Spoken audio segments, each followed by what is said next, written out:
Thanks for watching Slice of SciFi. I'm Noah Richman, I'm Lewis Howley. and we are discussing the voyage of the Demeter, actually the last voyage of the Demeter, to, to be a little more precise, because of course we are talking about the doomed voyage that is in Bram Stoker's Dracula from the original book. It's just a passage of the book, but a passage that in this case has been taken and more fully realized and made into its own complete storyline. So the setup is there's a ship, the Demeter, that was traveling from Europe, traveling from Romania. It crashes on the shores in England.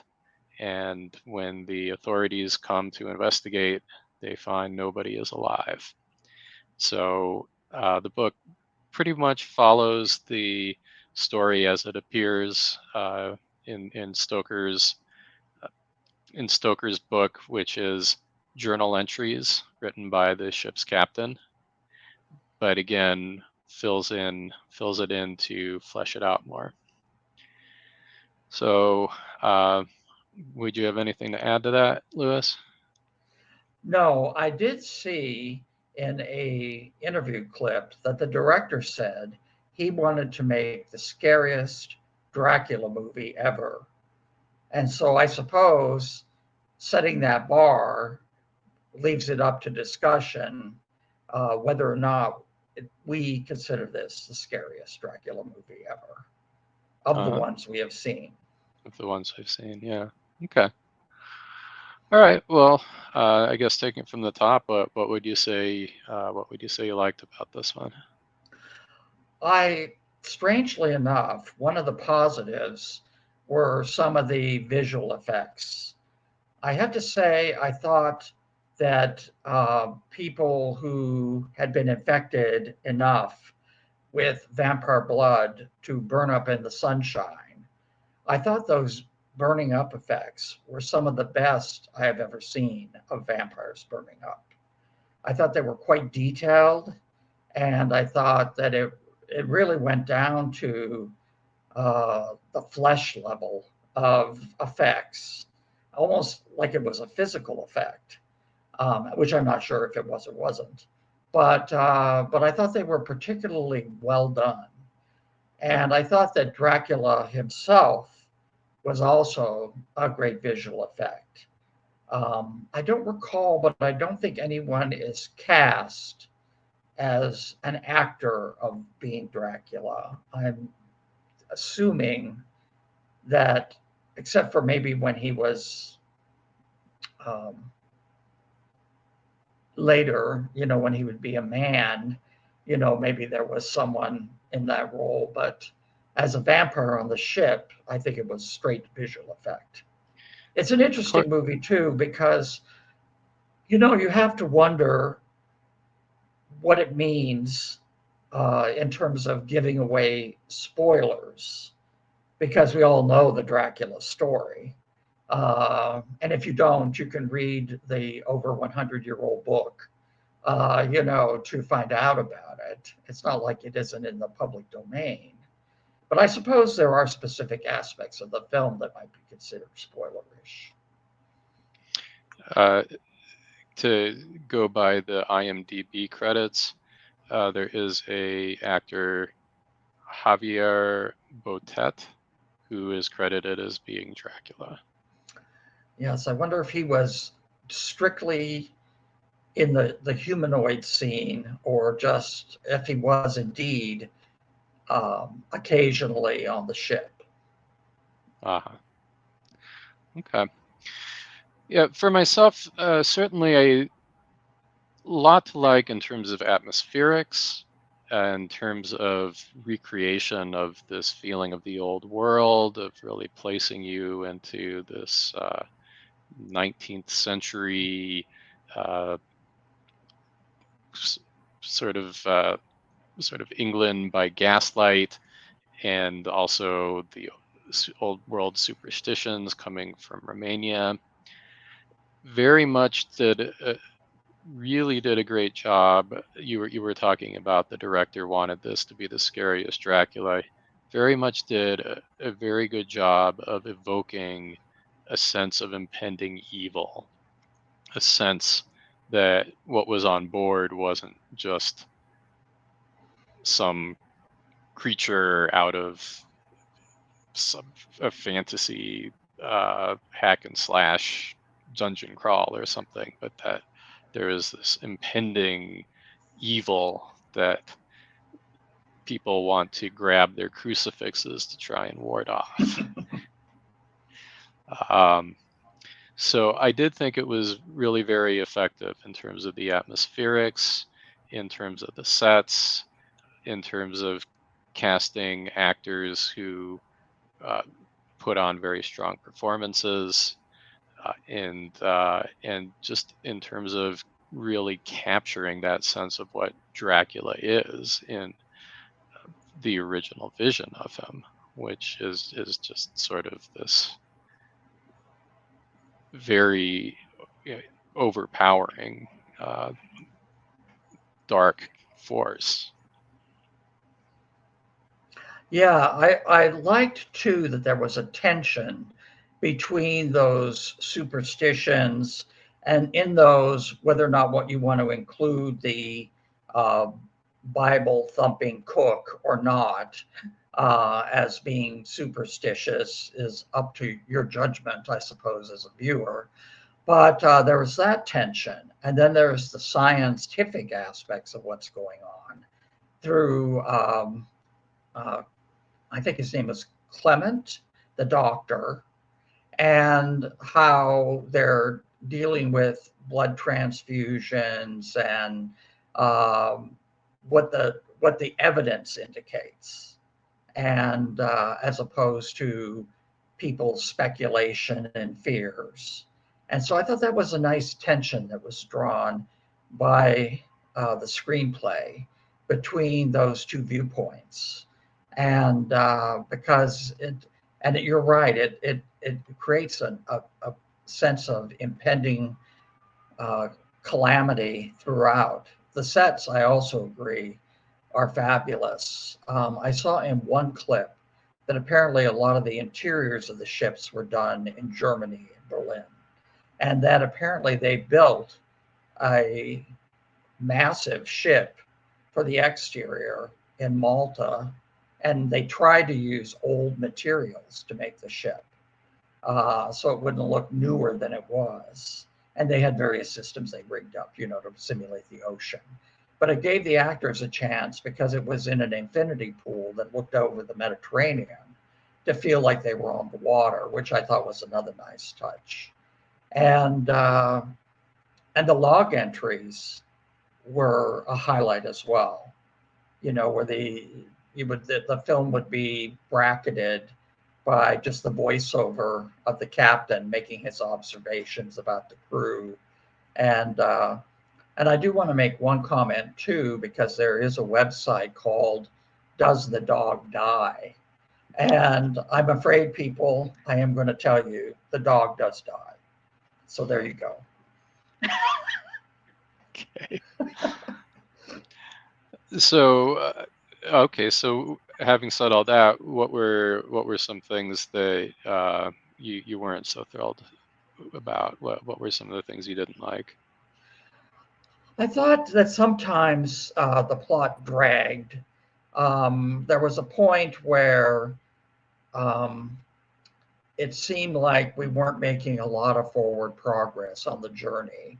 We had some deaths, mysterious as they were, but yet, it just seemed to kind of drag along until things reached a breaking point. And when that point was reached, things moved along pretty quickly. So there was a little bit of drag, I thought. I and I was amused because, of course, there's a scene where the little boy doesn't stay safe in his locked in place, but starts wandering around. And you're like, have you never seen a horror movie, little boy, to know that you shouldn't be doing that? And then you realize it's 1897. Of course, he wouldn't know better, than to go wandering around. And but I can't really fault the acting. I thought it was really quite good, even though much of the cast was no name. And I don't think there was much that I really felt was very negative about this film. Hmm. Yeah, so for myself, you did just did mention one thing that I too felt that there was um, a length issue. It just didn't seem like it needed to be quite as long as it was, and there were sections that could have stood a bit of trimming. For me, though, I did have the larger problem of, well, first of all, it's just horror, I think, is almost always spoiled by too large of a budget. Because once you have that kind of a budget, invariably studios have certain things they want to insert for marketing purposes, for making sure that they're hitting different check marks of what they want to be sure is in there. But the other thing that you wind up with is somewhat, special effects that go over the top. And I did think that while the effects were chilling, and for the most part quite well done, I I thought that it's felt to me like the director just didn't know when to pull away at times, because by making the horror so visceral and visual, seeing this bat creature with fangs popping out and tearing people's throats open, at a certain point, in flashes it was kind of eerie, but up close and really focusing in and really showing it for extended periods, it just became like seeing Gollum or orcs in Lord of the Rings or something. Like, okay, it's fearsome, but I'm not sitting here shivering in my shoes now. You've just made it a little um, too visual, too obvious that this is an effect, and to me that detracted from what I thought it could have been. Um, so I do have that criticism, but then even more so, I have the criticism, and I guess this is going to be, maybe this is a minor spoiler. We're not going to like spoil it, but I can't really talk about it without saying they make a character. This is supposed to be the doomed voyage of the Demeter, but they don't kill everybody. They have to find a hero. They have to find a way for somebody to get away. Um, it just, that didn't work for me at all. The way that it was, I was really sucked into it up to the point where that happened, because I was really like, oh my God, this is this doomed voyage and this sense of foreboding, but not everybody dies. That just didn't work for me.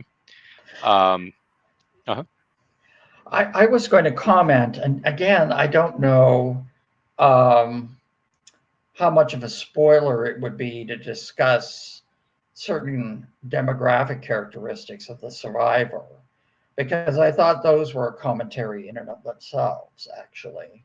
But that would be for a later time, I suppose, when people have seen the film and know what the gist of it is. I'm sure there'll be lots of commentary about it in the end, because of it defies, let's just say, the survival defies a trope in horror movies. And so I found that intriguing, that mm, it did. And I wondered if it was intentional. And, but So there was that aspect of it that I found interesting. And technically, it is the last voyage of the Demeter, not the doomed voyage of the Demeter. And so I suppose one could argue that maybe someone could survive, but I think in the book, the implication is that no one survives this voyage, that it's just found wrecked, with its mysterious cargo. Yeah, I also thought it was very strange the way they inserted this female character who's just found in a box of dirt. And like, why did why was this the only of the boxes that cracked open? And why didn't all the boxes have people in them? Why was it just this one box? And why wasn't she just a complete vampire herself at that point? Again, like, to me, it was just, you could just tell that there's a studio exec trying to check a box there. It doesn't make sense to the story. It just doesn't work. Well, there were a lot of the tropes of traditional vampirism that I think that were not applicable in this film. They just didn't seem to care about them. In particular, the crucifix aspect. Because obviously Dracula could have cared less about anyone holding a crucifix. That had no power. In that sense, it was more like Slem's Lot. Where people hold up a cross and the vampire's like, forget it.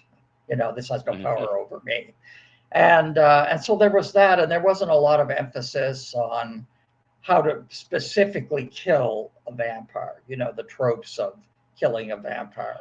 Those didn't apply at all, in this film. And I felt liberated by that, frankly, because sometimes you just feel boxed in by this folklore, really, more than it is Yeah. even uh, book derived about things like that. But you're right. I mean, obviously this woman appearing was just kind of out of the blue. I will say I think she did a great job as an actress, and I also think that it added a little bit to the plot in terms of having someone who could sense Dracula, his presence, and how she knew what he was thinking and things like that. So that was kind of a nice touch on this creepy ship.